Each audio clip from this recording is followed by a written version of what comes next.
This is Dave Heath from Lock and Load Publishing, and you're watching No Enemies Here.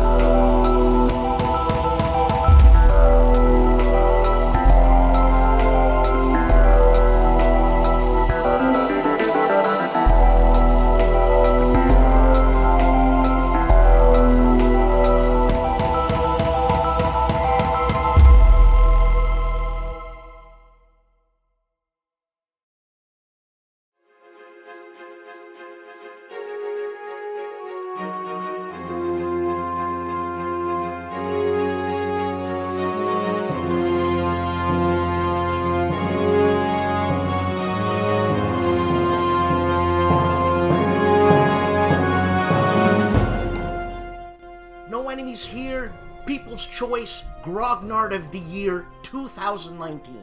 It's time to vote. I've been waiting for this because it was so exciting last year when STUKAJOE took the Maiden Black. And so this will be opened as of now. Leave your votes in the comments below. I'll be taking them down by hand. I'll do all the hard work. I'm here to do the hard work. You guys, don't worry about it. Vote for designer, best company, I mean, the company you like the best, developer, artist, anything, your mama, anything. Who do you want to be Grognard? And the votes will close December 28th. Boom, that's the last Saturday of the year.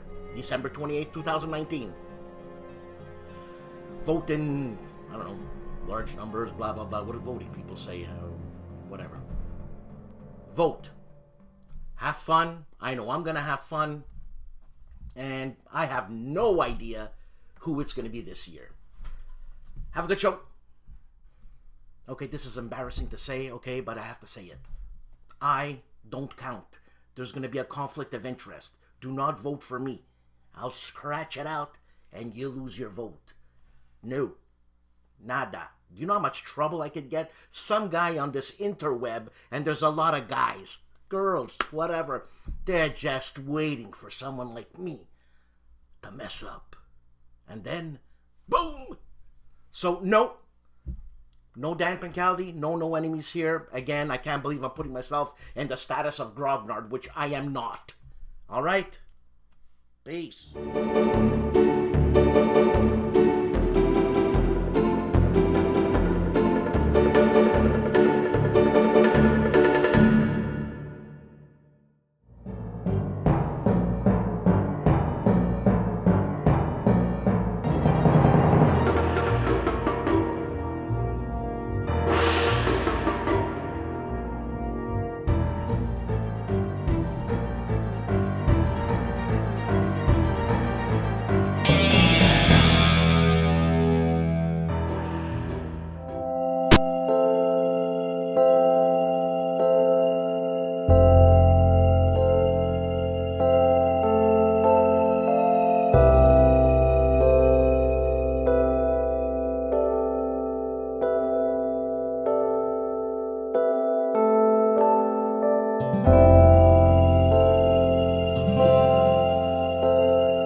Awakening the Bear, 3rd edition, available now.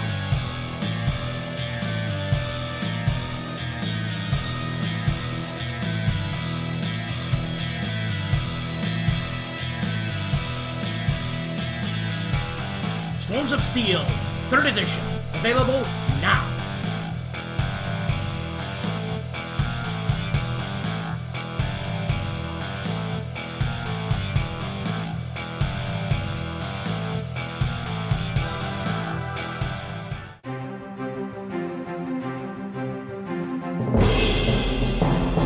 HOLLANDSPIELE and Horse and Matchlock, Prelude to an Era. This is the expansion to the Dawn of an Era game. This is designed by Sean Schick and Johan Bratstrom, developed by Doug Miller. This is a two-player game. Solitaire suitability is very high and plays 60 to 90 minutes. And what you get with this game is a new 22 by 34 inch map sheet, 264 counters, 28-page scenario book, an 8-page module rule book, 4-page gateway player aid, 90 regimental gun tokens, 36 scenarios, and special rule cards. Academy Games and Agents of Mayhem, Pride of Babylon. This is a game designed by Gunther Eichert, not Uwe, but Gunther. And it's published by Academy Games. And what you get with this is a lot of stuff. 3D buildings, miniatures, and you're saying, is this a war game? Obviously it's a war game. There's two factions trying to kill each other. It's war. And continuing with Academy Games, Storms of Steel, 3rd edition, Kursk 1943, a game designed by Uwe Eichert in the Conflict of Heroes series, and also a 3rd edition of Conflict of Heroes, Awakening the Bear, a game designed again by Uwe Eichert. You figure, this guy, does he have a life? Huh? GMT Games and MBT Game Expansion. This must have been named by Kevin Sharp. MBT 4CM BG. Actually, expansion to MBT's game by James M. Day, and it's the Canadian Army tank-to-tank combat in 1987 Germany. And the 4CM BG stands for the 4th Canadian Mechanized Brigade Group. High-Flying Dice Games and Victory in Hell, the first battle of the Nakdong River, August 5th to 19th, 1950. This is a game designed by Paul Rohrbaugh, and what you get with this game is one 11 by 17 inch map, 80 double-sided counters, a player aid, and one rulebook.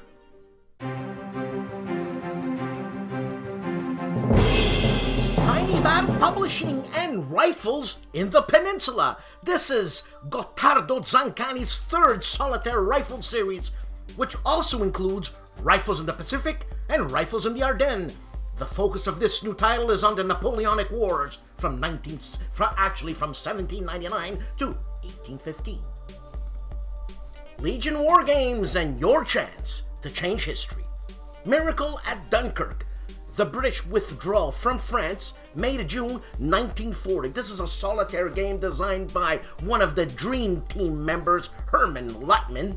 And what you get with this game is a 22 by 25 inch map, 75 unit counters, 75 markers, a 20-page rulebook, 50 standard size event cards, a player aid, and it comes with 3 scenarios. This is a point-to-point game. The unit size is battalions to division, time scale 8 hours per turn. This is a solitaire. This is a solo game but can be played with 2 people. Complexity is medium. Solitaire suitability is rocket sky high. 2 battles from Napoleon's invasion of Russia, Borodino and Polotsk. This is a 7-hex system, Volume 2, a game designed by Steve Pohl.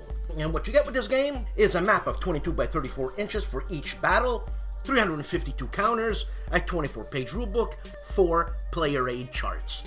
Map scale is 500 meters per area, unit sizes, regiment, battalions, squadron, and divisions for Borodino. Time scale is 20 minutes per turn. This is a 1 to 2 player game, complexity is medium, solitaire suitability is medium-high. GMT, Caesar, Rome versus Gaul. This is a fast-playing, easy-to-learn, 2-player card-driven game on Caesar's conquest of Gaul.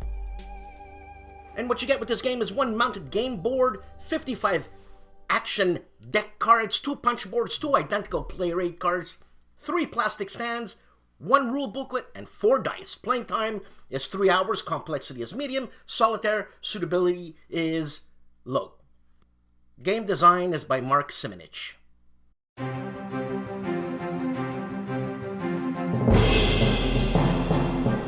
Jester has a couple of videos out, and the first two videos are B-17 Flying Fortress Leader, published by DVG Games. He does a playthrough of that, and also another video, again, a game published by DVG. It's Warfighter World War II Tactical Infantry Card Combat. Also, ID gives us a setup introduction in Panzer Grenadier, The Fall of France, 1940. This is Scenario 1, A Beautiful Morning. Alexander and Grant of the Player's Aid are previewing 1941 Race to Moscow from Phalanx Games. I'd also like to say happy belated birthday, Alexander. Next time I see you at WBC, you can buy me a drink. See you later, baby. And here we go with the onslaught of videos from the Player's Aid. This time they're unboxing Undaunted Normandy, a game designed by David Thompson and Trevor Benjamin, published by Osprey Games.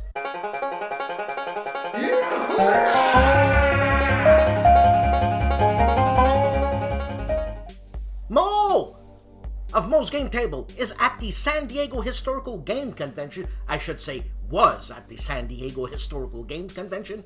And he gives you his thoughts and reviews Stalingrad 42. A game designed by Mark Simonich, published by GMT. Mo is also unboxing Caribbean Storm, a game designed by Michael Kennedy, published by White Dog Games. Also, Mo is interviewing Volko Runke at Harold Buchanan San Diego Historical Game Convention in San Diego.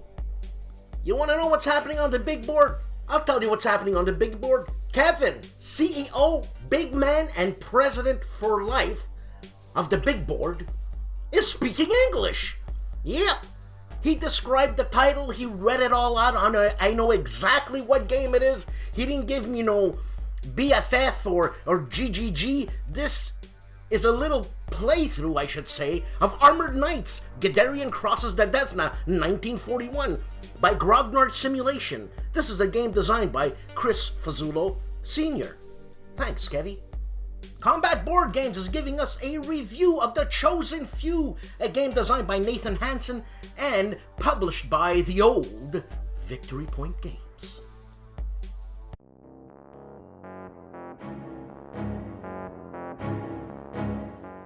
Counterproductive Games is doing an overview of the rules post-Captain from Old Dominion Gameworks. Counterproductive also reviews Undaunted Normandy, a game designed by David Thompson and Trevor Benjamin.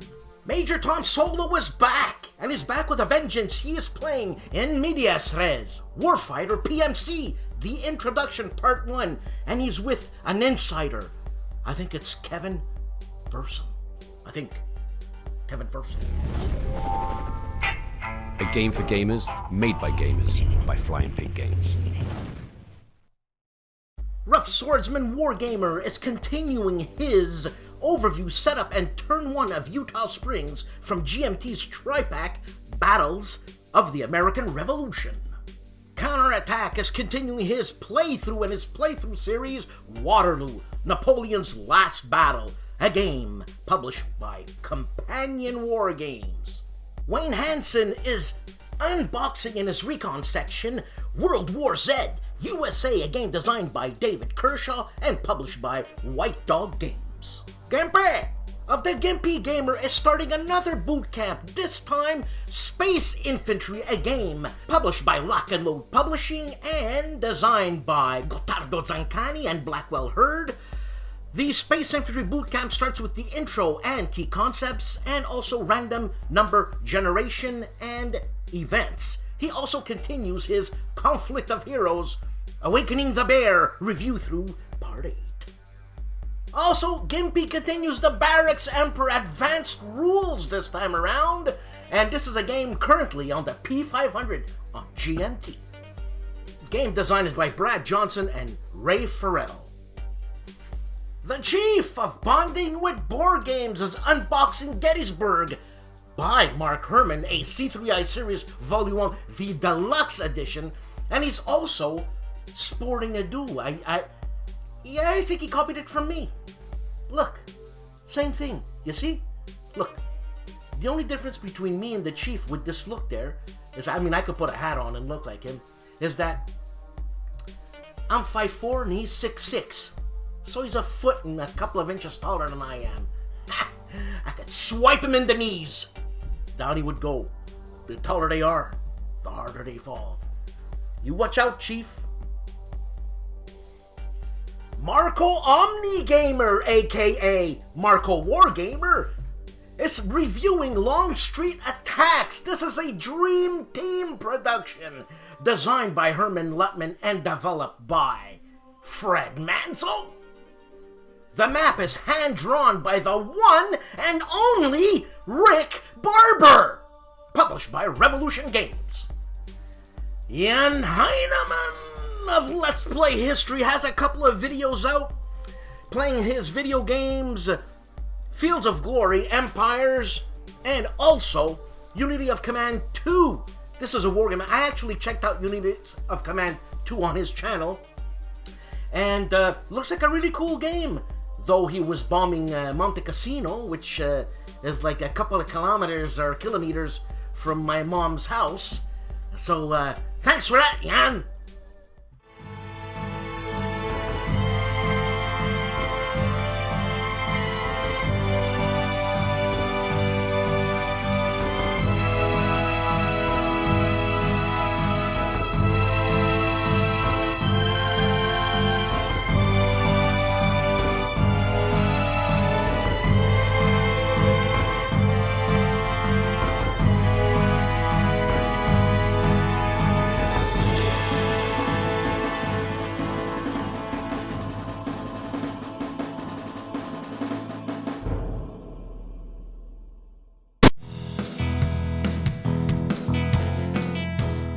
Hey guys, Dave here. Welcome to Centurions Review, the punk rock band of war game review.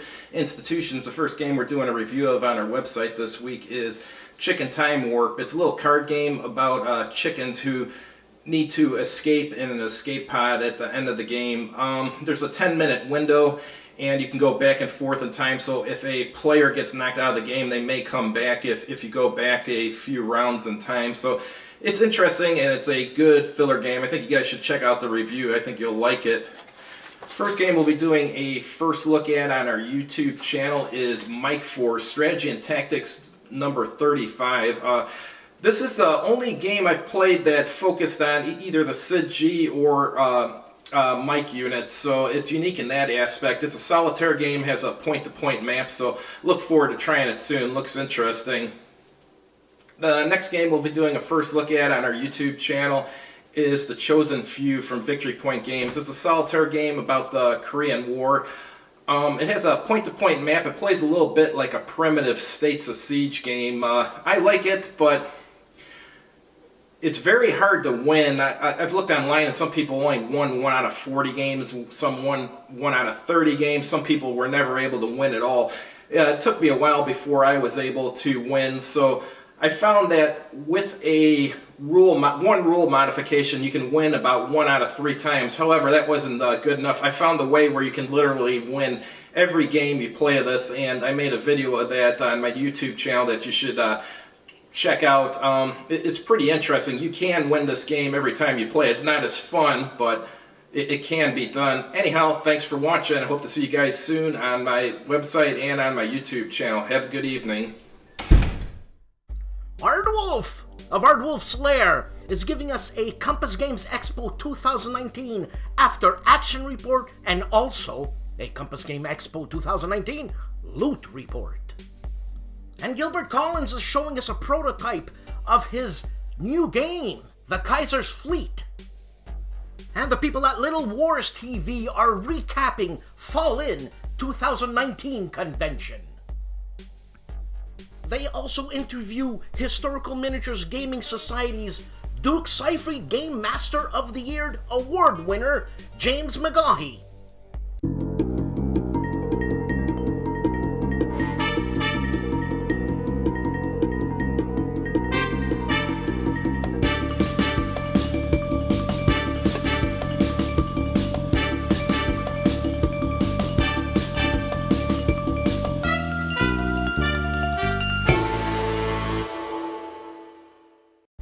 Okay, so this is my other life at the Dice Tower, or on the Dice Tower, I should say, because I'm like a missionary type guy. You know what I'm saying? I'm trying to bring war games to people who are not used to war games, which is not an easy task.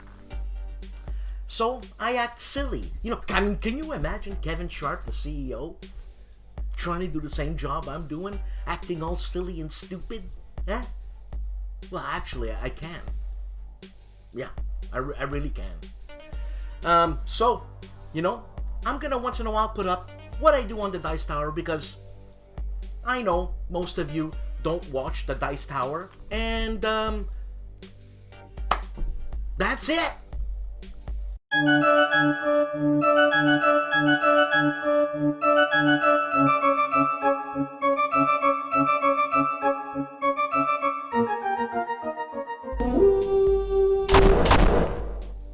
Today, we're still with HOLLANDSPIELE, and we're gonna do a new game. But Pa! He said he was gonna show us how to play table bound! Shut up! He must have his reasons. Yeah, my reason is it's much more fun discovering a new game than sitting here watching me show you how to play. Go on the HOLLANDSPIELE website, and they'll teach you how to play. See? I told you. Meltwater, a game of tactical starvation. So how do you win this game? Well, by being the last person to die. Meltwater is a 2-player game, solos very well, plays in about 60 minutes, and is an introductory war game. What more can you ask? Can I ask not to play it?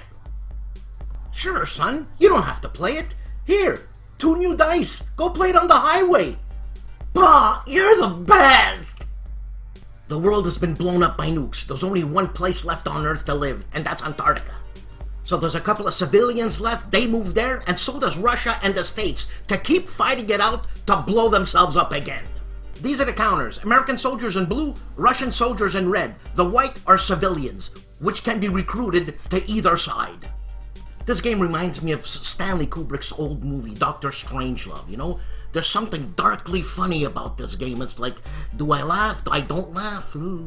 So the designer, Aaron Lee Escobedo, made it super easy. He even gives us a quick start setup. On the map, you're allowed 2 chits per hex, but you're gonna see some modifiers, like this one here, and it tells you -1, so you're only allowed 1 chit per hex. Here, you're allowed 3 chits per hex, because of the +1 modifier. The sequence of play is a starvation phase, the action phase, and the doomsday phase. Fun! But Pa, what's fun about that? Oh, I don't know, son. If I would have had a choice that infamous night between playing this game or having a drink with your mom, the choice would have been easy. That's right, Pa. You see, there's always a reason to play the game. The Doomsday deck runs the game. C6 and E2, that's where you put radiation markers. They stay on the map. That's a dead zone. No one can enter. A3 are refugee spawns. So as you do your actions, you move, you do what you have to do, attack, and then more radiation markers come out, and then you got less space to move, and you gotta make a choice. And sometimes the choice will be made for you, where one of your soldiers gets turned into the opponent's refugee that becomes later a soldier to kill you. You know, this is a game I think Z would like. Who calls himself Z? I don't know, he's got a big family. He was the last kid born. The rest of the alphabet was taken.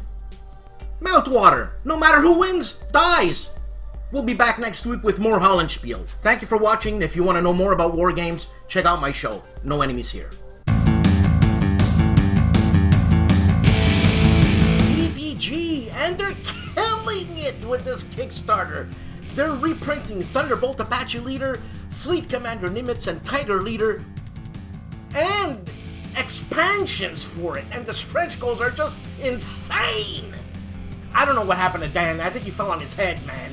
And he's just giving stuff away. Check it out. Use this code. Get 25% off. What are you waiting for? On their website, obviously. Phalanx Games and 1941 Race to Moscow. How to plan and execute the largest military campaign in history? Find out in a 1, 3 to 5 player 90-minute logistic take on Operation Barbarossa. Compass Games and Napoleon's Eagles Storm in the East. This is a card-driven game designed to play through two famous battles of the late Napoleonic era, Borodino and Leipzig. This is a game designed by Christopher Moeller, and what you get with this game are cards. Lots of cards, a rule book, player rate charts, setup cards, a deck of 42 Borodino cards, a deck of 62 Leipzig cards, a deck of 52 French playing cards, and 52 Coalition playing cards, plus 31 other cards, and a box and a lid. Fort Circle Games and the Shores of Tripoli. The Shores of Tripoli tasks one or two players to recreate the swashbuckling episode from early American history. What you get with the Shores of Tripoli is one beautiful 11 by 34 inch mounted game map, rule book, historical booklet, 3 27 card decks, 2 player aid sheets, 82 wooden pieces including frigates, gunboats, corsairs, 24 dice, and several historical documents from the conflict and other educational assets.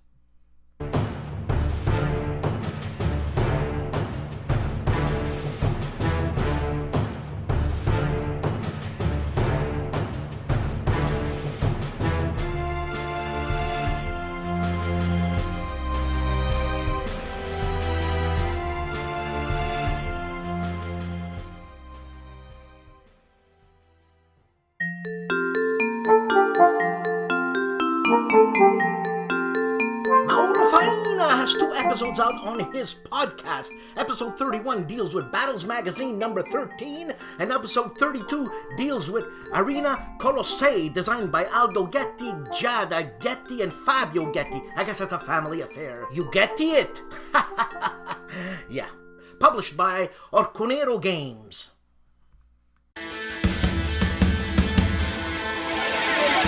The San Marino Game Convention 2020, the 1st, 2nd, and 3rd of May in the Palace Hotel San Marino. Kansas City War Game Festival. It's called Historic Kansas City or Historic KC Fest in Kansas City, Overland Park Convention Center, June 26th to the 28th in the year 2020. Board Game Geek, BGG, Fall, 20 to 24th of November 2019 at the Hyatt Regency in Dallas, Texas. Friday after Thanksgiving Day of Gaming 2019, also known as Fat Dog. Fat Dog is happening November 29th, 2019 in New York City.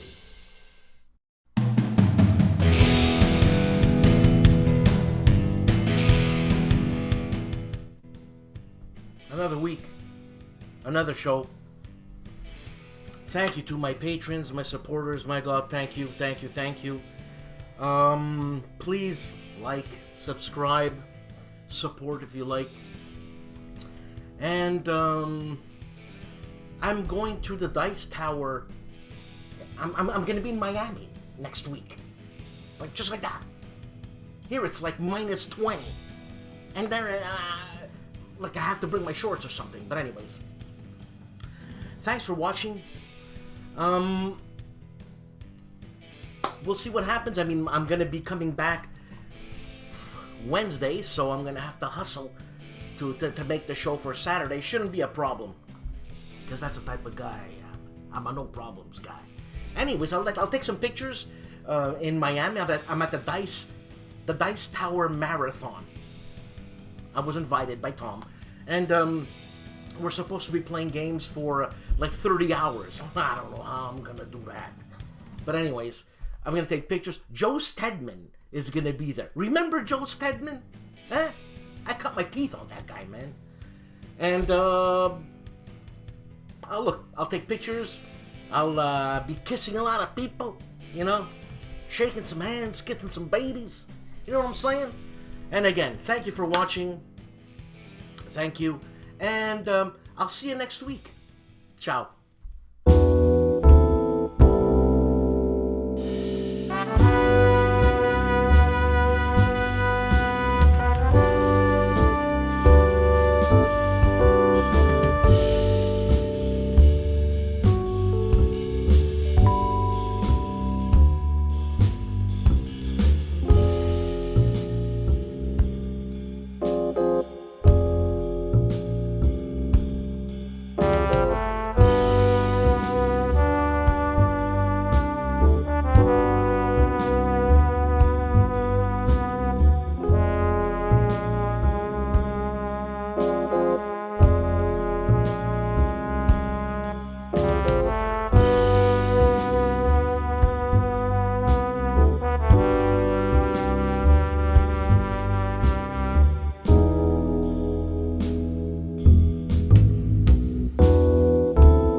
Awakening the Bear review through part 8. I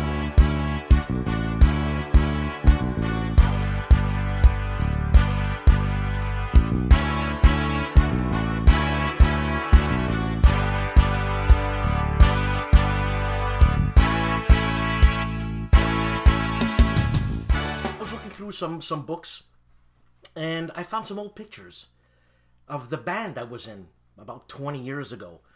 And our band was called Virtual Max. Max stood for marimba and xylophone. Now, we progressed into electronics later on, always with marimba and xylophone, but we had a drummer. And we composed our own music, and we were doing pretty good. And I actually found the piece on the internet, because I actually don't have my CD anymore. I don't have my CD of my music I did that we worked so hard for. Go figure. And anyways, I found some pictures. I got the music, so I'm going to do a little montage and I'll let you hear this piece of music. That's what, I don't know, 5 minutes long, I guess. And we were pretty good, man. We were all multi-instrumentalists, and we were going to play at the Prague Fest, I think in Jersey. We were just about to play there with bands like PFM, Ekelin, huge bands, man. At one time, we opened up for a band called the Flower Kings. They are horrible, man. People as they were. Anyways, a sound rehearsal for 6 hours, and they gave us 10 minutes to rehearse. Whatever. Another story for another time. And, I don't know. It all ended. One of the band members just didn't get in touch with us anymore. And it's been like 15 years I'm trying to get in touch with the guy, and I just can't get in touch with him. I don't think he's well, but anyways. And so here it is. I mean, this is what I used to do before this, because I really enjoy doing this. Once I get into doing something I'm really passionate about, it's all or nothing. And that was music back then for me, all or nothing. Music is still with me, but you know, I compose from time to time when I get inspired. So here you go. It's a band called Virtual Max. I'm in it with 2 other members, and man, I hope you like it. You don't have to watch it.